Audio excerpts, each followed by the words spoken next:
On the 26th of August, we heard about an attack on a school in Aleppo that was filled with teenagers, an attack involving the use of incendiary weapons. A fixed-wing jet aircraft dropped a 500-kilogram unitary bomb containing some kind of jellied fuel-like substance similar to napalm that then splashed all over, killing several of the students instantly and creating terrible burns for the ones where the bomb fell.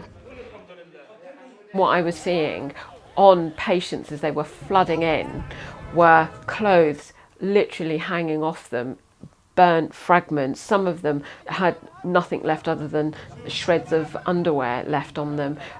Leather belts had melted on them. We realised at that point it was a napalm-like attack. A thermal bomb had been dropped on a nearby school. The purpose of any incendiary weapon is to burn victims and to set fire to infrastructure. And they cause extremely cruel injuries. One of the most devastating things that you can deal with are burns in children, severe burns in children, and we had 29 to deal with. 11 of the patients that I saw in the hospital that day have died. 3 were killed instantly and were unrecognisable. A further 8 have died of their injuries.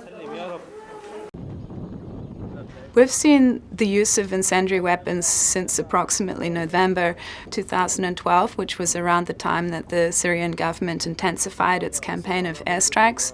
We started to notice use of incendiary weapons across the country.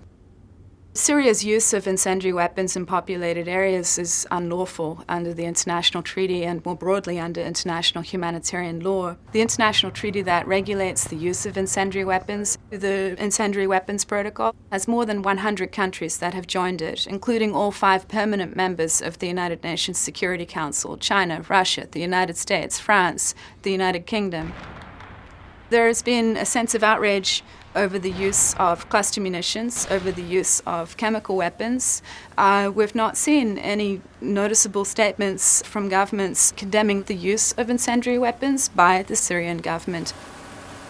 Syria is not a party to the Incendiary Weapons Protocol, but under international humanitarian law, certain types of attacks are unlawful. Attacks on a school that's filled with students at the time and not combatants, not being used for military purposes. And we've documented their use in populated areas, towns, villages, cities in Syria, and that's unlawful when you cannot discriminate who's subject to that attack.